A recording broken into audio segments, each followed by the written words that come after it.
Hello everyone. Here we are discussing chemical bonding. In the last video we are discussed about the hybridization, and in this video we will continue the determination of hybridization. So how to determine the hybridization for a given molecule. So here to determine that, first we have to identify the steric number. Your steric number nothing but the number of hybrid orbitals involved in that hybridization. So that steric number will give the type of hybridization here. So here, how to identify that steric number? So we have steric number is equals to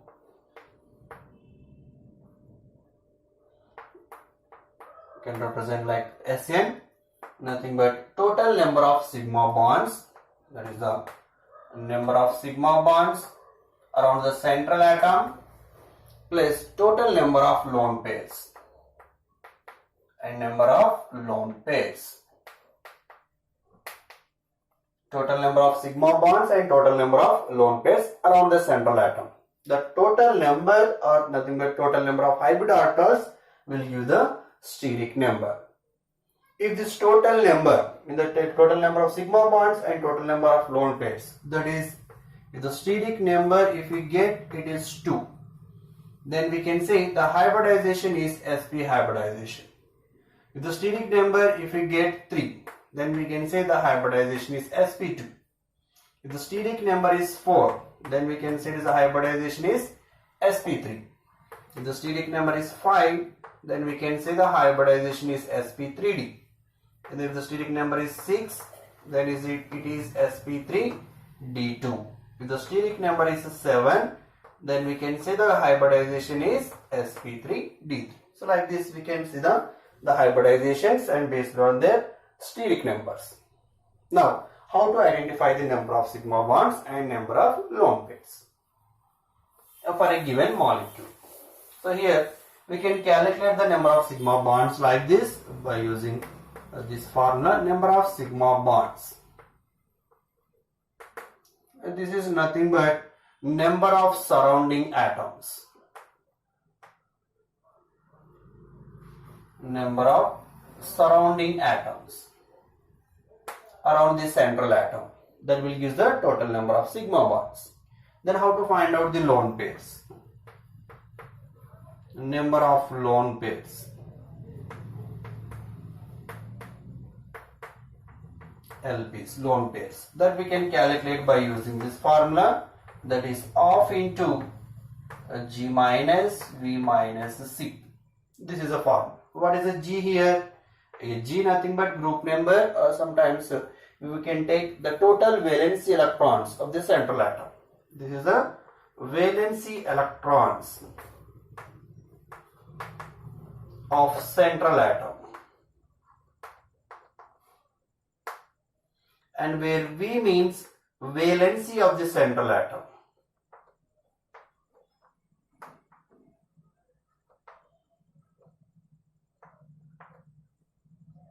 Here valence electrons is different, valence is different. Valence electrons means the actual number of electrons presented in the valency shell.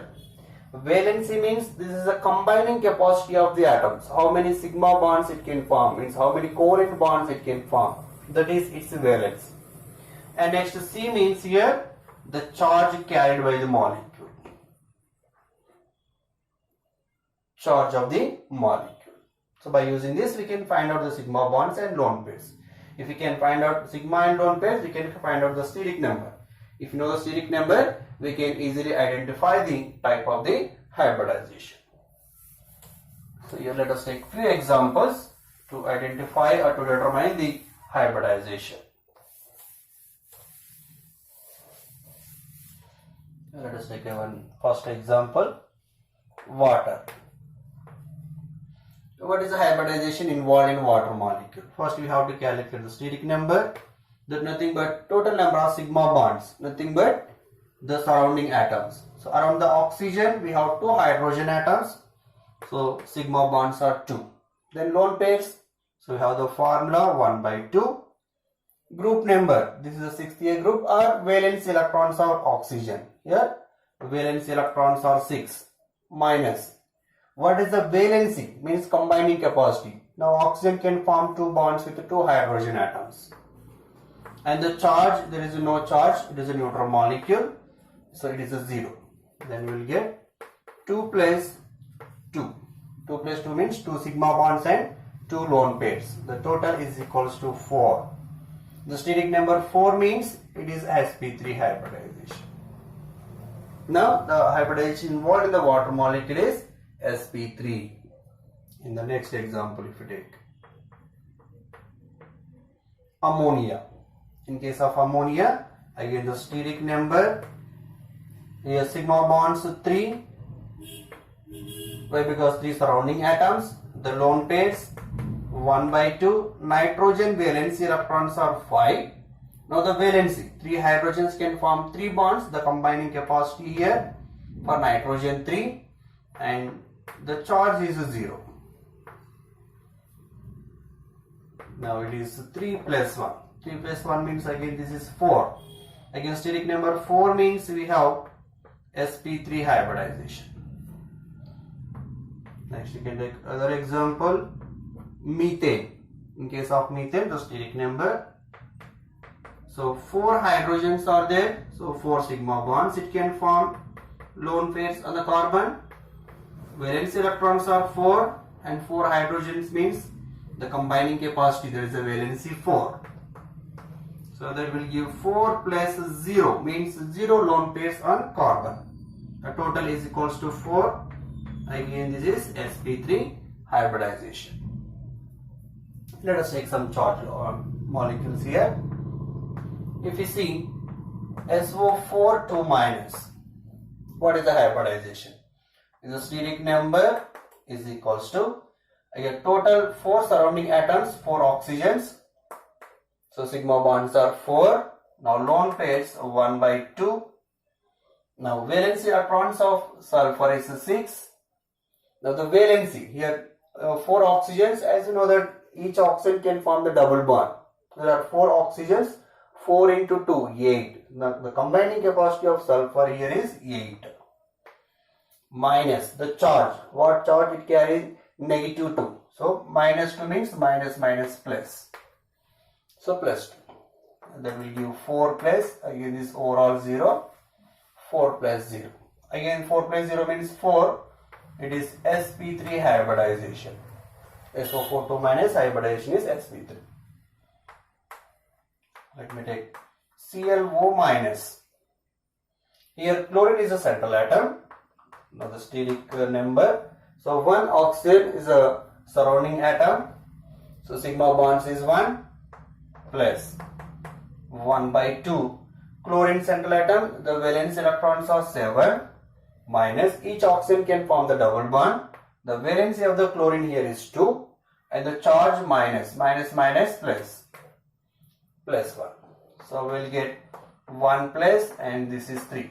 1 plus 3 means 1 sigma bond, 3 lone pairs. Total it is 4.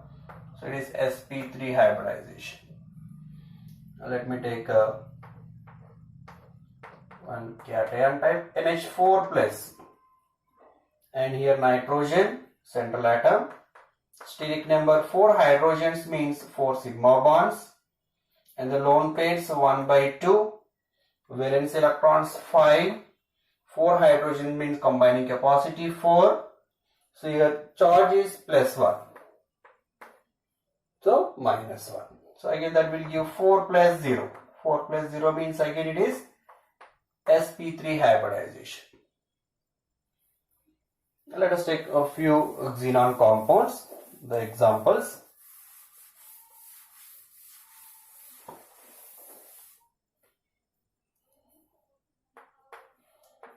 If we take a xenon difluoride, in case of xenon difluoride, steric number 2 fluorine atoms to 2 sigma bonds plus 1 by 2. Xenon, the valence electrons are 8 and 2 fluorines can form 2 bonds. So valence is 2 and the charge is 0. Now we have 2 plus and this will get to 3. 2 plus 3 means total 5. Steric number 5 means the hybridization is sp3d hybridization. And next xenon tetrafluoride. Here the hybridization, steric number again 4, fluorine means 4 sigma bonds, plus 1 by 2, 8 minus, now the combining capacity is 4, 0. So you will get 4 plus 2, nothing but 6. The 6 means the hybridization is sp3d2. Next, if you take xenon hexafluoride, in case of xenon hexafluoride, steric number, it has the 6 bonds, 6 sigma bonds, 1 by 2, 8 minus, again the combining capacity is 6 fluorines are there, and the charge is 0. And 6 plus 1, 6 plus 1 means 7. 7 means the hybridization here is sp3d3 hybridization, xenon hexafluoride. You can take some other xenon compounds here. If I take xenon trioxide, here the steric number, 3 surrounding atoms, so 3 sigma bonds, plus 1 by 2, 8 minus. Now the valency of xenon here, again 3 oxygens, each oxygen can form double bond, so 3 oxygen can form 6 bonds. So the xenon valency is 6. So we have 3 plus 1. 3 plus 1 means 4. The hybridization here is sp3 hybridization. So like this we can easily determine the hybridization of the central molecule in a given molecule by using that formula, total number of sigma bonds plus total number of lone pairs. And here we can use some other second method also to determine the hybridization, that also we will discuss here. The second method to determine the hybridization.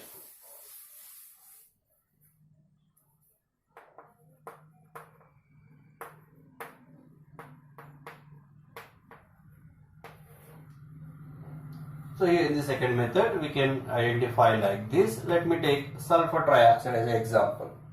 So what we have to do in this method, first choose the central atom.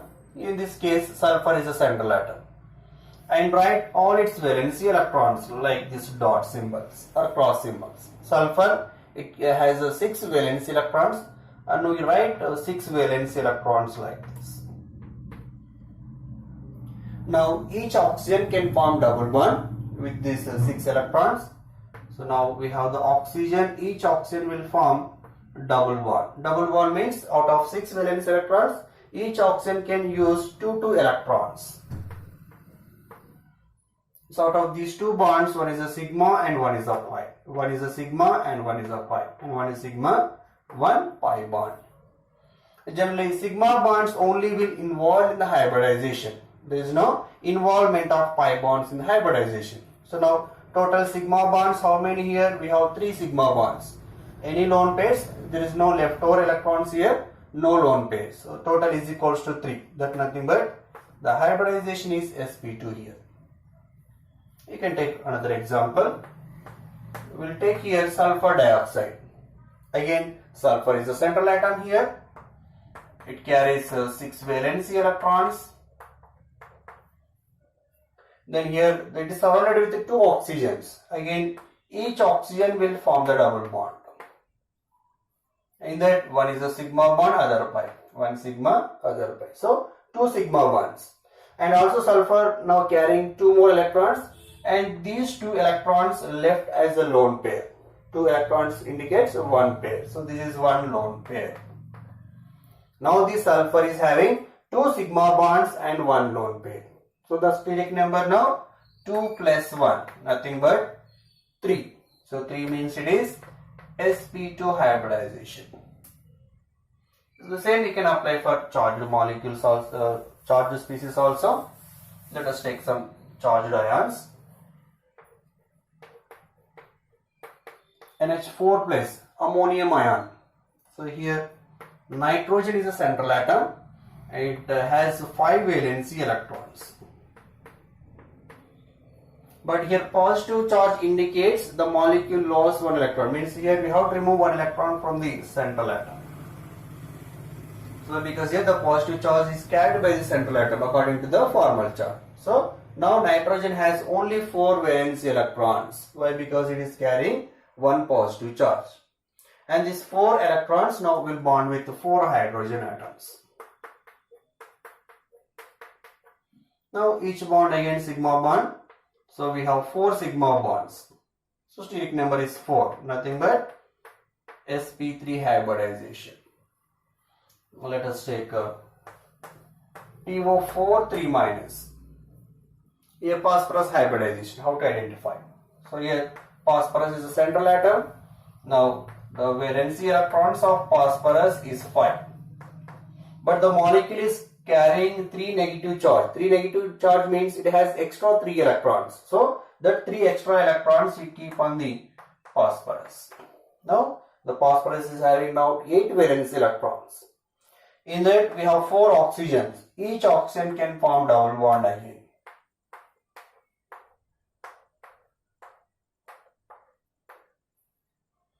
Now out of this is a sigma, this is sigma, here is sigma and here is sigma. Again we have 4 sigma bonds. So steric number is 4. Again no lone pairs. Nothing but sp3 hybridization.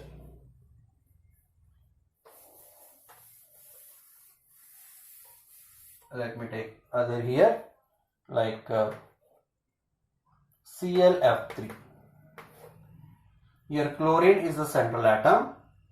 It has 7 valency electrons. Now the chlorine is surrounding with 3 fluorine, means it can form 3 bonds. So each electron can form bond with 1 fluorine. So we have 3 sigma bonds. Now 4 electrons left. 4 electron left means 2 electrons can form 1 pair. And these 2 electrons can form 1 pair. And here 1 lone pair and here 1 lone pair. Now it has 3 sigma bonds and 2 lone pairs. So we have 3 plus 2 is a steric number and total it is 5. 5 nothing but the hybridization is sp3d hybridization. If we take I3 minus, in this case out of 3 iodines, one of the iodine acts as a central atom, the remaining 2 iodines acts as the surrounding atoms. So here iodine is a central atom. Again iodine valence electrons are 7. Again the molecule is carrying one negative charge, so we have to add one extra electron here. Then the remaining out of 3, one is a central atom. So 2 more iodines left. Now each iodine can form 1 bond with 1 electron.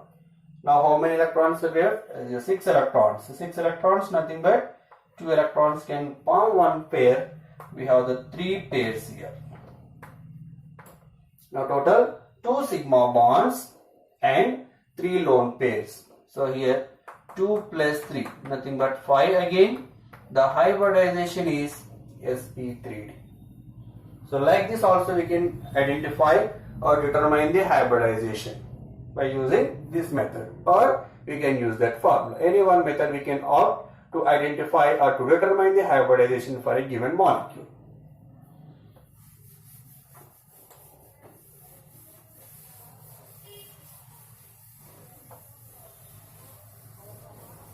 Now let me take a basic example here. I'll take a water molecule,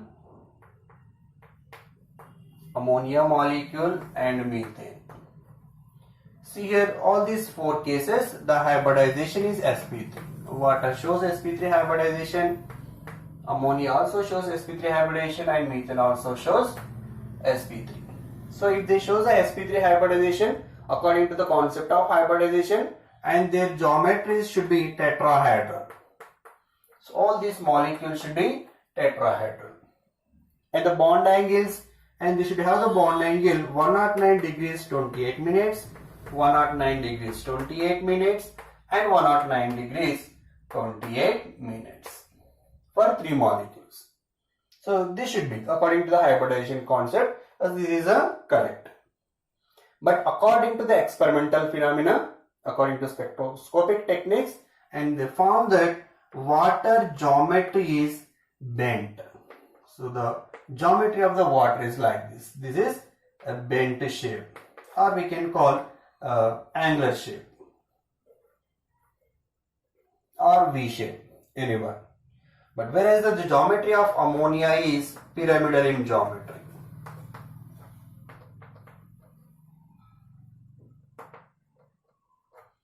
But in case of methane, anyhow, it is a regular tetrahedral. Methane will show a regular tetrahedral geometry, no change. But in case of water and ammonia, the geometry is changed. Actually, it should be the tetrahedral according to the hybridization concept. But according to spectroscopic data, crystallographic data reveals that water has a bent or angular shape and the ammonia has the pyramidal geometry. Again, if you see that bond angles, in case of water, the bond angle is 104 degree, and whereas for ammonia, it is observed that the bond angle is 107 degree. For methane, the bond angle as it is. It is 109 degrees 28 minutes. Again, we can observe some change compared to the regular hybridization. Then, why we are having this kind of changes for this water and ammonia, whereas in case of methane, we have the regular properties.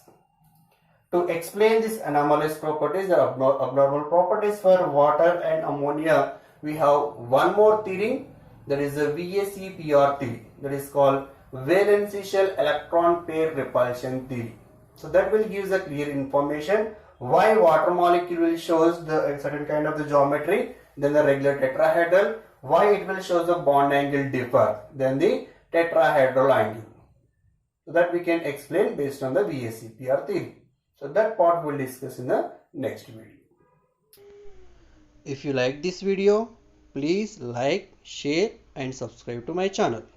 Thank you.